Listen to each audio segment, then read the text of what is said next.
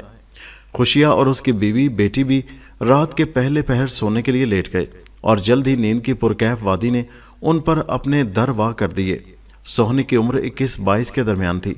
یہ بھرپور جوانی کی عمر ہوتی ہے اور گاؤں دیہات کی خالص فضا کی تازگی سے ہم آہنگ ہو کر عجیب بہار دکھاتی ہے۔ مرد ہو یا زن، اس عمر میں سب پر جوانی ٹوٹ کر برستی ہے۔ سوہنی اسم با مسمہ تھی۔ خوشیہ اور بخت بھری ایک کمرے میں سوتے تھے جبکہ سوہنی دوسرے کمرے میں۔ بخت بھری نے کئی مرتبہ سوہنی سے کہا کہ وہ اکیلی نہ سویا کرے، لیکن وہ یہ کہہ کر ٹال جاتی کہ ابا یعنی خوشیہ کی موجودگی میں والدین کے کمرے میں سونا اسے اچھا نہیں لگتا۔ پھر وہ یہ دلیل بھی دیتی کہ اس کا کمرہ ان کے کمرے سے زیادہ دور تھوڑی ہے۔ در حقیقت وہ دونوں کمرے ایک دوسرے سے ملے ہوئے تھے اور دونوں کی درمیانی دیوار میں ایک دروازہ بھی تھا جہاں سے بآسانی کمرے سے نکلے بغیر ادھر ادھر آیا جا سکتا تھا۔ سوہنی یہ کہہ کر ماں کو مطمئن کر دیتی کہ بیچ کا دروازہ تو کھلا ہی رہتا ہے، اگر کوئی ایسی ویسی بات ہوئی تو وہ فوراً انہیں مطلع کر دے گی۔ الغرض وقوع کی رات وہ لوگ اپنے اپنے کمروں میں پرسکون نیند سو رہے تھے کہ رات کے کسی پہر خوشیہ کی آنکھ کھل گئی۔ یہ ایک خلاف معمول بات تھی۔ وہ رات کا سویا اذان فجر کے وقت ہی اٹھتا تھا۔ اس نے دوسری چارپائی کے اوپر سوئی بخت بھری کو جگایا۔ وہ اس طرح جھنجھوڑ کر اٹھائے جانے پر بکھلا گئی۔ کیا ہو گیا خوشیہ؟ اس نے آنکھیں ملتے ہوئے جھنجھلاہٹ آمیز لہجے میں پوچھا۔ خوشیہ نے ہونٹوں پر انگلی رکھ کر اسے خاموش رہنے کا اشارہ کیا اور نیچی آواز میں بولا، میں محسوس کر رہا ہوں گھر میں کوئی گڑبڑ ہے۔ کیسی گڑبڑ؟ بخت بھری نے جواباً سرگوشیانہ انداز میں پوچھا اور سوہنی کے کمرے میں کھلنے والے مشترکہ دروازے کی طرف دیکھنے لگی۔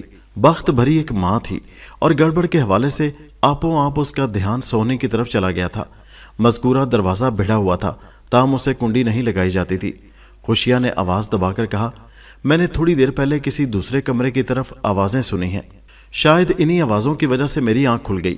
ایک لمحے کو رک کر اس نے اضافہ کیا، میں محسوس کر رہا ہوں ہمارے علاوہ بھی کچھ لوگ اس گھر میں موجود ہیں۔ تم ڈرانے والی باتیں کر رہے ہو خوشیہ؟ بخت بھری کی آواز میں سراسیمگی تھی۔ اس صورتحال نے اسے پوری طرح بیدار کر دیا تھا۔ میں سوہنی کو جا کر دیکھتی ہوں، وہ تشویش بھرے لہجے میں بولی اور چارپائی سے نیچے اتر آئی۔ ٹھیک ہے، تم اس کی خیریت معلوم کرو۔ خوشیہ نے بھی بستر چھوڑ دیا، پھر گھر کے دوسرے حصوں میں جا کر دیکھتے ہیں۔ اگلے 2 منٹ کے اندر یہ انکشاف ہو گیا کہ سوہنی اپنے کمرے میں موجود نہیں تھی۔ اس صورتحال نے بوڑھے والدین کو گہری تشویش میں مبتلا کر دیا۔ وہ اپنے کمرے سے صحن میں نکل آئے اور اسی وقت انہیں حیرت کا ایک شدید جھٹکا سا لگا۔ صحن میں نصف درجن گھوڑے دیکھ کر وہ شدید الجھن میں پڑ گئے۔ اس وقت ایک کمرے میں سے چند افراد کے بولنے کی آوازیں آنے لگیں۔ وہ دونوں کمان میں سے نکلے ہوئے تیروں کی مانند مذکورہ کمرے کی جانب بڑھ گئے، کیونکہ سنائی دینے والی آوازوں میں سوہنی کی آواز بھی شامل تھی۔ اس کمرے کے وحشت ناک منظر نے ان کی پریشانی میں 1000 گنا اضافہ کر دیا۔ 6 ڈاکوؤں نے سوہنی کو اپنے نرغے میں لے رکھا تھا۔ ان ظالموں نے پتہ نہیں کس طرح وہاں ایک دیا بھی روشن کر لیا تھا۔ اس سلسلے میں انہوں نے سوہنی سے مدد لی ہوگی۔ دیے کی ناکافی روشنی میں سوہنی کی صورت خوف اور دہشت کی علامت بن کر رہ گئی تھی۔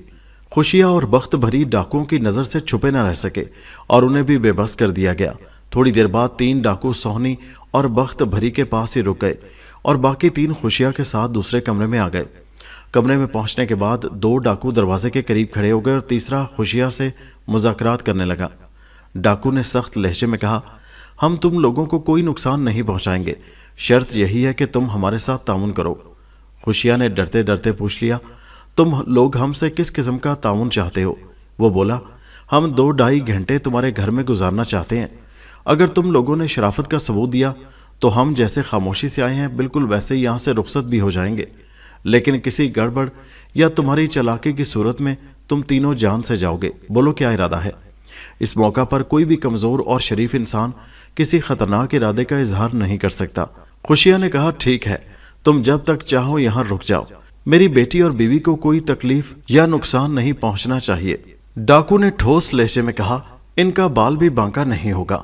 اپنے عمل سے وہ ان کا سرغنہ نظر آتا تھا۔ دوسرے 5 اسے بہت تعظیم دے رہے تھے۔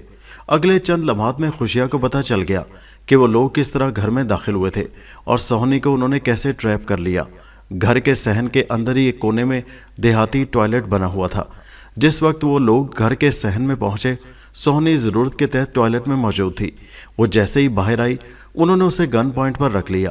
پھر وہ اسے دھکیلتے ہوئے کمرے میں لے گئے تھے۔ گھر میں داخلے کے لیے انہوں نے روایتی طریقہ اپنایا تھا، یعنی ایک شخص صحن کی دیوار کود کر گھر کے صحن میں پہنچا، پھر اس نے اپنے ساتھیوں کے لیے داخلی دروازہ کھول دیا۔ اگلے ہی لمحے 6 گھوڑے اور گھڑ سوار صحن میں موجود تھے۔ داخلی دروازے کو دوبارہ بند کر دیا گیا۔ خوشیہ کو جب یہ معلوم ہوا کہ ان کی جان اور عزت کو کوئی سنگین خطرہ لاحق نہیں تو اس کے خوف میں واضح کمی ہو گئی، اور اس نے ڈاکوؤں کا سردار نظر آنے والے شخص سے پوچھا، آپ لوگ کون اور کہاں سے آئے ہو؟ اس نے کہا، کیا تمہیں ابھی تک ہمارے حلیوں سے کچھ اندازہ نہیں ہوا؟ خوشیہ نے کہا، اندازہ تو میں لگا چکا ہوں۔ خوشیہ نے سر کو تفہیمی جنبش دی، تم لوگوں کے حلیے تو تمہیں ڈاکو ظاہر کر رہے ہیں، میں یہ پوچھ رہا تھا کہ تم لوگ کہاں ڈاکہ ڈالنے جا رہے ہو؟ ڈاکوؤں کے سربراہ نے سخت لہجے میں کہا، اوئے بڈھے، شکل سے تو تم اتنے احمق نظر نہیں آتے، کیا ہم تمہیں بتا دیں گے کہ کہاں سے آ رہے ہیں، کہاں ڈاکہ ڈالیں گے اور اس کے بعد کس طرف کا رخ کریں گے؟ کیا تم نے ہمیں اتنا ہی بے وقوف سمجھ رکھا ہے؟ ڈاکو کی ڈانٹ پھٹکار نے خوشیہ کو خاموش کر دیا۔ ڈاکو کے تیور بتاتے تھے کہ اگر خوشیہ نے مزید کوئی سوال کیا تو وہ آپے سے باہر ہو جائے گا، اور ڈاکو کا آپے سے باہر ہو جانا نہایت ہی خطرناک ثابت ہو سکتا ہے۔ اسے اپنی جان کی زیادہ پرواہ نہیں تھی، وہ بخت بھری اور سہنی کو کوئی گزند پہنچتے ہوئے نہیں دیکھ سکتا تھا۔ ان نازک لمحات میں وہ تینوں پوری طرح ڈاکوؤں کے رحم و کرم پر تھے، لہٰذا خوشیہ کا چپ ساتھ لینا ہی وقت کی ضرورت، مصلحت کا تقاضا اور دانش مندی کا شیوا تھا۔ لگ بھگ 2 گھنٹے وہاں گزارنے کے بعد جب وہ ڈاکو خوشیہ کے گھر سے رخصت ہونے لگے تو انہوں نے سہنی کو اپنے ساتھ لے جانے کا فیصلہ سنا دیا۔ خوشیہ چیخ اٹھا، یہ تو سراسر زیادتی ہے، ہم نے آپ لوگوں سے ہر ممکنہ تعاون کیا ہے، آپ میری بیٹی کو چھوڑ دیں اور خاموشی سے اپنی راہ لیں۔ خوشیہ کا گھر بستی سے ذرا ہٹ کر تھا، اس لیے وہاں ہونے والی کارروائی کسی کی نظر میں نہیں آ سکی تھی۔ خاموش اور ٹھنڈی ٹھار رات کے اس پہر ویسے بھی بستی کے لوگ گہری نیند کے مزے لوٹ رہے ہوں گے، لہٰذا کسی کا خوشیہ کے گھر کے جانب متوجہ ہونا ممکن نہیں تھا۔ ڈاکوؤں کے سردار، یہاں سردار سے مراد وہ شخص ہے جو اس شیطانی ٹولے کو لیڈ کر رہا تھا، دراصل ان کا سردار تو سلطان تھا۔ اس شیطانی ٹولے کو لیڈ کرنے والے نے سخت انداز اختیار کرتے ہوئے کہا، اوئے بڈھے، تم نے پچھلے 2 گھنٹوں میں اندازہ لگا لیا ہوگا کہ ہم نے تم سے کسی قسم کی بدتمیزی کی ہے اور نہ ہی کوئی نقصان پہنچانے کی کوشش کی ہے۔ اس سے یہی ظاہر ہے کہ میری نیت صاف ہے، تم میری بات پر بھروسہ کر سکتے ہو۔ وہ خوشیہ کی جوان جہان بیٹی کو اپنے ساتھ لے جانے کی بات کر رہا تھا، اور ساتھ ہی یہ تلقین بھی کہ وہ ایک ڈاکو پر آنکھیں بند کر کے بھروسہ کرے۔ اس کی منطق عجیب اور تجویز نرالی تھی۔ خوشیہ نے کہا، میں مانتا ہوں تم لوگوں نے پچھلے 2-2.5 گھنٹوں میں انتہائی شرافت کا ثبوت دیا ہے۔ ڈاکو یا جرائم پیشہ افراد سے ایسے رویے کی توقع نہیں کی جا سکتی۔ اب خود کو شریف ڈاکو ثابت کرنے کے لیے تم میری بیٹی کو چھوڑ دو، مجھے یقین آ جائے گا کہ تم ایک عظیم اور خدا ترس انسان ہو۔ ڈاکو کا پیشہ تمہاری مجبوری ہوگی۔ سردار دھیمے لہجے میں ہنسا اور بولا، تمہاری بیٹی کو ہم ضمانت کے طور پر اپنے ساتھ لے جا رہے ہیں، یہ میری بیٹی اور بہن کی طرح ہے۔ اگر تم نے اپنی زبان بند رکھی اور ہمارے بارے میں کسی کو کچھ بتانے کی غلطی نہ کی تو آج کا سورج ڈوبنے سے پہلے تمہاری بیٹی تمہاری نظر کے سامنے ہوگی، لیکن اگر تم نے کوئی ہوشیاری یا چالاکی دکھانے کی کوشش کی تو پھر تمہاری بیٹی کی جان یا عزت کی کوئی گارنٹی نہیں ہوگی۔ وہ میری سہنی کو اپنے ساتھ لے گئے تھانے دار صاحب۔ داستان کے اختتام پر خوشیہ نے گلوگیر آواز میں کہا، میں نے غصیلے لہجے میں کہا، اور تم بخار چڑھائے خاموشی سے گھر بیٹھے ہو۔ پھر کیا کروں میں؟ وہ پھٹ پڑا۔ میں نے کہا، کم از کم اتنا تو کر سکتے تھے کہ تھانے میں آ کر اس واقعے کی رپورٹ ہی درج کروا دیتے تاکہ انہیں تلاش کرنے میں ہمیں کوئی آسانی حاصل ہو جاتی۔ وہ برہمی سے بولا، آپ اپنی آسانیوں کی بات کر رہے ہیں تھانے دار صاحب، میری اس رپورٹ کو مخبری سمجھ کر اگر ڈاکو سونی کو کوئی نقصان پہنچا دیتے تو اس کا ذمہ دار کون ہوتا؟ میں نے تیکھے لہجے میں کہا، تمہارا کیا خیال ہے، اب سونی پر کوئی آنچ نہیں آئے گی، ڈاکو اپنی زبان کا پاس کریں گے؟ وہ گمبھیر آواز میں بولا، تھانے دار صاحب، میں آپ کی طرح کا کوئی پڑھا لکھا اور قانون دان شخص نہیں ہوں، میری موٹی عقل میں جو بات آئی میں نے اسی پر عمل کیا۔ ہم میاں بیوی نے طے کر لیا تھا کہ اس دوران میں ہم سے اگر کوئی سونی کے بارے میں سوال کرے گا تو ہم یہی بہانہ کریں گے کہ وہ اپنے ماموں کے گھر چن والی گئی ہوئی ہے۔ چن والی میں واقعی سونی کا ماموں عبد القدیر رہتا ہے۔ اس دوران میں خوشیہ کی بیوی بخت بھری کھانے کے لوازمات سے بھری ایک ٹرے اٹھائے کمرے میں داخل ہوئی۔ اس کے پیچھے ہی مجھے حوالدار فرزند علی کی صورت نظر آئی۔ میں نے اشارے سے اسے اپنے پاس بلایا۔ میں نے کہا اب کسی نگرانی کی ضرورت باقی نہیں رہی، یہ لوگ تو پہلے ہی لٹے پیٹے بیٹھے ہیں۔ بخت بھری نے میری بات سے اندازہ لگا لیا کہ خوشیہ نے اپنی داستان غم مجھے سنا دی تھی، وہ بھی ہمارے پاس بیٹھ گئی۔ وہ بڑی محنت سے سامان خاطرداری تیار کر کے لائی تھی، لہٰذا اس کی کاوش کو نظر انداز کر دینا کفران نعمت ہوتا۔ میں اور حوالدار ٹرے میں موجود اللہ کی نعمتوں سے انصاف کرنے لگے۔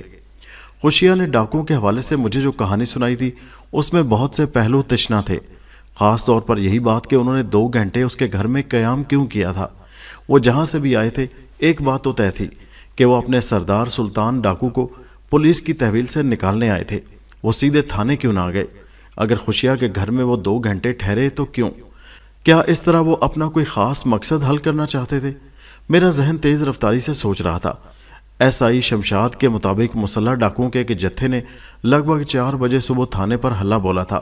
اس حساب سے کہا جا سکتا تھا وہ کم و بیش 2 بجے خوشیہ کے گھر پہنچے ہوں گے۔ اس بات کی تصدیق کے لیے میں نے خوشیہ سے پوچھا، ڈاکو کتنے بجے تمہارے گھر میں داخل ہوئے تھے؟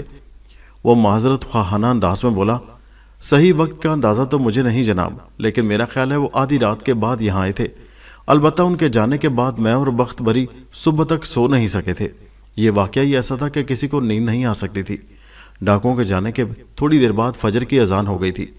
ایک بات مجھے بری طرح کھٹک رہی تھی، اور وہ یہ کہ خوشیہ کے گھر سے رخصت ہونے کے بعد ڈاکوؤں نے تھانے کا رخ کیا تھا، اور خوشیہ کے بیان کے مطابق اس کی بیٹی سوہنی بھی ان کے ساتھ تھی۔ تو کیا انہوں نے سوہنی کے ساتھ تھانے پر دھاوا بولا تھا، یا اس اغوا شدہ دوشیزہ کو انہوں نے کہیں راستے میں بٹھا دیا تھا؟ تھانے سے واپسی میں وہ بہت جلدی اور افراتفری میں تھے، اور 2 پولیس اہلکار گھوڑوں پر ان کا تعاقب بھی کر رہے تھے، لہٰذا سوہنی کو راستے میں سے اٹھانے کے امکانات تو 0 کے برابر تھے۔ اس سے ایک ہی نتیجہ سامنے آتا تھا کہ یا تو سوہنی ان کے ساتھ ساتھ ہی رہی تھی، یا پھر انہوں نے اسے خود سے الگ کر دیا تھا۔ ممکن ہے ان کا کوئی ساتھی سوہنی کو اپنے ساتھ پہلے ہی جنگل کی طرف لے گیا ہو۔